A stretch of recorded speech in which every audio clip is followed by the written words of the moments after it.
Elon মাস্কের একটি interview এবং সেই ইন্টারভিউতে বলা কিছু কথা নিয়ে বিভিন্ন আর্টিকেল, বিভিন্ন বিশ্লেষকরা নিজেদের মতো করে ব্যাখ্যা করছেন। ইলন মাস্ক অনেক কথা বলেছেন সেই সাম্প্রতিক সময় দেওয়া ইন্টারভিউতে, কিন্তু সব থেকে ইম্পর্টেন্ট যে কথাটি বলেছেন তা হলো আগামী 5 বছরের মধ্যে বড়সড় যুদ্ধের মুখে দাঁড়িয়ে আছে বিশ্ব। এবং তিনি অনুমান করতে আমাদের ভাবিয়েছেন বা বলেছেন যে কোন কোন দেশ এই বড়সড় যুদ্ধের সামনে দাঁড়িয়ে আছে এবং তারা কিভাবে ঠিক এই পুরো বিষয়টাকে মোকাবিলা করতে পারে। আজকে এই বিষয়ে একটি ভিডিও আমি আপনাদের জন্য নিয়ে এসেছি, কারণ অত্যন্ত গুরুত্বপূর্ণ একটি টপিক, যা সকলের মধ্যে ভাবা ভাবা উচিত এবং সকলের আলোচনা করা উচিত, এবং আপনারা বুঝতে পারবেন যে ভারত আসলে কতটা বড় বিপদের সামনে দাঁড়িয়ে আছে এবং এই বিপদটাকে মোকাবিলা করার জন্য ভারত এবং ভারতের সরকার এবং সেনাবাহিনী একত্রে একজোট হয়ে ক্রমশ জানপ্রাণ উজাড় করে লড়াই করছে। দেখুন, তিনি বলেছেন যে 5টি বড় যুদ্ধের সম্ভাবনা গোটা বিশ্বে আগামী 10 বছরের মধ্যে দেখা যাবে। বিশেষজ্ঞরা বলছেন 10 বছর নয়, আগামী 5 বছরের মধ্যেই 5টি বড় যুদ্ধ, যা গোটা বিশ্বকে সম্পূর্ণভাবে বদলে দিতে পারে। এই 5টি যুদ্ধের মধ্যে 2টি যুদ্ধের মধ্যে ভারতের নামটা কিন্তু জড়িয়ে গেছে। প্রথম যে যুদ্ধের কথা বিশেষজ্ঞরা মনে করছেন তা হলো রাশিয়া বনাম ন্যাটোর যুদ্ধ। কালকে ন্যাটোর পক্ষ থেকে রাশিয়াকে সরাসরি হুমকি দেওয়া হয়েছে যুদ্ধের জন্য। রাশিয়ার প্রেসিডেন্ট পুতিন সরাসরি বলেছেন যে আমরা ন্যাটোর সঙ্গে তো যুদ্ধ চাইছি না, কিন্তু যদি ন্যাটো আমাদের বিপক্ষে যুদ্ধে ঝাঁপায় তাহলে তারা যেন জেনে রাখে যে আমরা অটোমেটিকলি যুদ্ধের জন্য তৈরি। Said that 100 times. We have no plans of fighting against Europe, but if Europe wants to fight and if they start this fight, then we are ready right now. There is no doubt about this, but the only question is if Europe starts the war, unleashes this war, because that's not Ukraine. With Ukraine, we use some surgical means. We are trying to be really careful, because you understand why. This is not a war in the direct sense of the word. And Europe, all of a sudden, wants to start a war, and if it does start a war, then very rapidly there might be a situation where we have no one to negotiate with. অর্থাৎ ইউক্রেনকে নিয়ে পশ্চিমা বিশ্ব রাশিয়ার বিপক্ষে যুদ্ধ ঘোষণা করতে পারে যে কোনো মুহূর্তে, এবং সেটা যদি হয় তাহলে সেই যুদ্ধের পরিণাম কিন্তু গোটা বিশ্বের উপর কোনো না কোনোভাবে প্রভাব বিস্তার করবে। 2022 সালে শুরু হয়েছে রাশিয়া এবং ইউক্রেন যুদ্ধ। রাশিয়া ইতিমধ্যেই কালকে দাবি করেছে তারা ইউক্রেনের অন্যতম গুরুত্বপূর্ণ শহর পোক্রোভস তার 1/3 জায়গা দখল করে নিয়েছে, এবং দোনবাস রিজিয়ন এই মুহূর্তে রাশিয়ার দখলে। 2014 সাল থেকে ক্রিমিয়া রাশিয়ার সেনাবাহিনী দখল করে রেখেছে, জাপোরিজিয়া রাশিয়া কন্ট্রোল করছে, খেরসন রাশিয়া কন্ট্রোল করছে। অর্থাৎ রাশিয়া যেভাবে ইউক্রেনের প্রায় 1/3 জায়গা দখল করে রেখেছে বলে বারংবার দাবি করছে, সেই দাবিটা কিন্তু শুধুমাত্র ইউক্রেনের জন্য মান সম্মানে লাগছে তা নয়, সমগ্র পশ্চিমা বিশ্বের যে আত্ম অহংকার সেটাকেও চূর্ণ বিচূর্ণ করে দিচ্ছে। এবং মনে করা হচ্ছে রাশিয়ার এই অ্যাগ্রেসিভ অ্যাটিটিউডকে থামানোর জন্য হয়তো ন্যাটো কোনো না কোনো প্রি মেজারমেন্ট একটা মেজার কিন্তু নিতে পারে।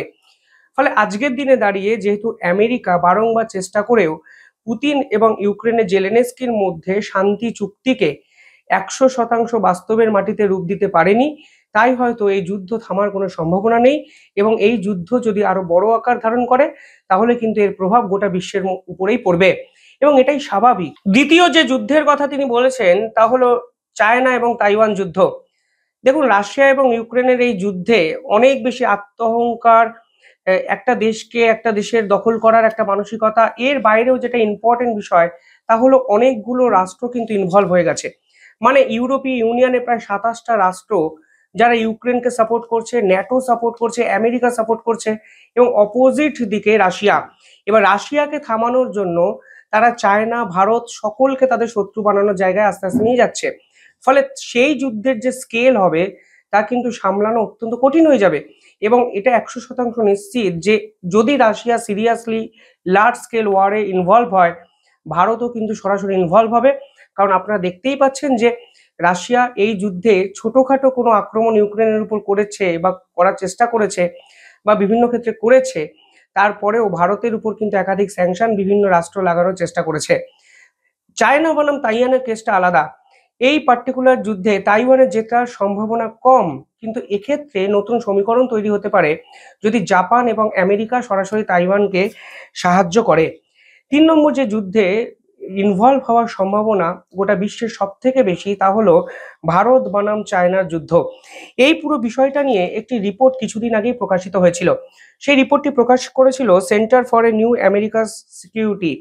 এদের একটি জার্নালে একটি আর্টিকেল লেখা হয়েছিল যার শিরোনাম ছিল force development option for India by 2030, অর্থাৎ 2030-এর মধ্যে ভারতবর্ষ ঠিক কোন কোন যুদ্ধের সামনে দাঁড়িয়ে আছে। যদি সামারাইজড করেন তাহলে বুঝবেন এই আর্টিকেলে লেখা আছে লাদাখের দিক থেকে চীন ভারতের উপর ছোটখাটো কোনো আক্রমণ করতে পারে, যদিও এই আক্রমণ করার পর চীন রিয়েলাইজ করবে এই যুদ্ধে আসলে চীন জেতার কোনো সম্ভাবনাই নেই এবং চীন জিততেও পারবে না। সেই আর্টিকেলে এটাও বলা হয়েছে যে এই যুদ্ধটা অনেক বেশি মেরিটাইম যুদ্ধ হতে পারে, অর্থাৎ জলপথে হিন্দ মহাসাগর দিয়ে যুদ্ধের সম্ভাবনাটা বেশি, এবং এক্ষেত্রে চীনের যুদ্ধজাহাজ যখন ভারতের উদ্দেশ্যে আসার চেষ্টা করবে তখন তারা ভারতের সাবমেরিনকে ডিটেক্ট করবে এবং তাদের হয়তো যুদ্ধজাহাজ সেখানেই থেমে যাবে। অর্থাৎ যুদ্ধ শুরুর আগেই শেষের সম্ভাবনা কিন্তু তৈরি হতে পারে, কারণ ভারত অলরেডি তাদের মেরিটিয়ান যে পাওয়ার তা অনেক গুণ বাড়িয়ে নিয়েছে শেষ 5 বছরে। কিন্তু ইম্পর্টেন্ট বিষয় হলো মেরিটাইম পাওয়ার বাড়ালেও যেহেতু টেস্টেড নয়, তাই এই যুদ্ধের শেষে চীন আলটিমেটলি কোথায় গিয়ে পৌঁছাবে তা কিন্তু এই আর্টিকেলে বলা নেই। ইম্পর্টেন্ট বিষয় হলো এখানে অদ্ভুত একটা শব্দ প্রয়োগ করা হয়েছে, যেখানে বলা হয়েছে যে এই পুরো বিষয়টি স্টেলমেট পজিশনে গিয়ে শেষ হবে। অর্থাৎ দাবার বোর্ডে স্টেলমেট পজিশন মানে হলো যখন দুটো অপোনেন্ট মানে দুজন প্রতিদ্বন্দ্বী খেলোয়াড়ই বুঝতে পারছে কেউ জিততে পারবে না, অকারণে সময় নষ্ট, তখন তারা একটি সমঝোতার পথে চলে আসে।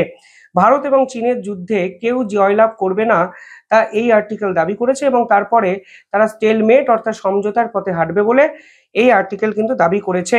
তবে সাময়িকভাবে যখন যুদ্ধ শুরু হবে তার প্রভাব কিন্তু গোটা বিশ্বে পড়বে, কারণ ভারত এবং চায়না এই মুহূর্তে গোটা বিশ্বের প্রায় 50 to 60% ট্রেডকে কন্ট্রোল করে, ইকোনমিকে কিন্তু কন্ট্রোল করে, এবং দুটো রাষ্ট্রই কিন্তু অনগোয়িং পাওয়ারফুল জিডিপি হোল্ড করে। ফলে সব মিলিয়ে এর প্রভাব গোটা বিশ্বে পড়বে। 5 নম্বর যে যুদ্ধের কথা বলা হয়েছে, 4 নম্বর যে যুদ্ধের কথা বলা হয়েছে তাহলে ইন্ডিয়া পাকিস্তান যুদ্ধ, যা নিয়ে বিভিন্ন ক্ষেত্রে লেখালেখি হয়েছে, এবং নতুন করে আপনাদের বলার বা বোঝার কিছুই নেই যে 2027-28-এর মধ্যে ভারত পাকিস্তানের লার্জ স্কেল ওয়ার হওয়ার সম্ভাবনা কতটা। দেখুন, আমি জ্যোতিষীর মতো প্রেডিকশন করছি না, আমি বিভিন্ন আর্টিকেলের তথ্যগুলোকে পাশাপাশি সাজিয়েছি, এবং ইলন মাস্ক আজকে সেই কথাগুলোই বোঝানোর চেষ্টা করেছেন যে আলটিমেটলি যদি ভিশনারিস্ট পদক্ষেপে আপনারা ভাবেন, আপনার থট প্রসেসটাকে জেনারেট করেন, তাহলে দেখবেন ভারত এবং পাকিস্তান যেদিকে এগোচ্ছে সম্ভবত একটি নিউক্লিয়ার ওয়ারেরও সৃষ্টি হতে পারে 2027-28-এর মধ্যে। এবং এটা শুধু আজকের রিপোর্ট নয়, 2020-21 সালে সিমিলার একটি রিপোর্ট বেরিয়েছিল যেখানে বলা হয়েছিল আগামী 5 থেকে 6 বছর অর্থাৎ 2026-27-এর মধ্যে ভারত এবং পাকিস্তান নিজেদের মধ্যে যুদ্ধে জড়িয়ে পড়বে। এবং ইলন মাস্ক কালকে পরিষ্কার বলেছেন যদি এই ধরনের যুদ্ধ হয় তাহলে কিন্তু নিউক্লিয়ার ওয়ার হওয়ার অর্থাৎ পারমাণবিক যুদ্ধ হওয়ার সম্ভাবনা বেশি, এবং হয়তো বিশ্লেষকরা যেটা বলেন পাকিস্তানের হয়তো কোনো অস্তিত্ব সে অর্থে থাকবে না, কারণ ভারত শুধু মেরিটিয়ান পাওয়ার নয়, নিউক্লিয়ার পাওয়ার, এবং ভারত এমন কিছু টেকনোলজিক্যালি নিজেদেরকে ডেভেলপ করেছে বিভিন্ন কোলাবোরেট করে, যা হয়তো আন্তর্জাতিক স্তর এখনো বুঝতেও পারেনি। পরবর্তীকালে 5 নম্বর যে যুদ্ধের কথা ইলন মাস্ক বলতে চেয়েছেন তা হলো ইসরায়েল এবং ইরানের যুদ্ধ। ইসরায়েল এবং ইরান আপাতত সাময়িক যুদ্ধবিরতিতে থাকলেও বিভিন্ন বিশ্লেষকরা মনে করছেন ইরানের উপর ইসরায়েল যে কোনো মুহূর্তে আক্রমণ করতে পারে, এবং ইরান যদি পাল্টা দেওয়ার চেষ্টা করে তাহলে কিন্তু সে যুদ্ধ হবে মিডিল ইস্টের সব থেকে বড় যুদ্ধ, এবং এই 5টা যুদ্ধের প্রভাব গোটা বিশ্বকে কিন্তু আন্দোলিত করবে, এবং ভারত কিন্তু প্রত্যেকটি যুদ্ধেরই অত্যন্ত গুরুত্বপূর্ণ মাধ্যম হয়ে যাবে, কারণ ইসরায়েল ইরানের সঙ্গেও ভারতের সম্পর্ক অত্যন্ত ভালো, এবং পাকিস্তান ছাড়া সব ক্ষেত্রেই ভারতের ইনভলভমেন্ট কিন্তু এখন সর্বাধিক। আমেরিকাও এতগুলো দেশের সঙ্গে লিয়াজো মেনটেন করে না যা বর্তমানে ভারত করেছে। ফলে সব মিলে ইলন মাস্কের এই ধরনের ভবিষ্যৎবাণী আলটিমেটলি বাস্তবে ফলে নাকি সেটা তো দেখতে হবে, কিন্তু উনি যে কথাগুলো বলেছেন তা কিন্তু সমস্ত ভারতীয়দেরও বোঝা উচিত এবং নিজের মধ্যে আত্মবিশ্লেষণ শুরু করা উচিত, এবং ভারতীয় সেনারা হয়তো সেটাই করছেন এবং করেছেন বলেই ভারত মিলিটারি পাওয়ারে গোটা বিশ্বের 3 নম্বর জায়গায় অলরেডি কিন্তু পৌঁছে গেছে। যাই হোক, আপনারা কিভাবে দেখছেন পুরো বিষয়টি কমেন্টে জানাবেন, আর দেখতে থাকুন দ্য ইন্ডিপেন্ডেন্ট নেটওয়ার্ক। ধন্যবাদ।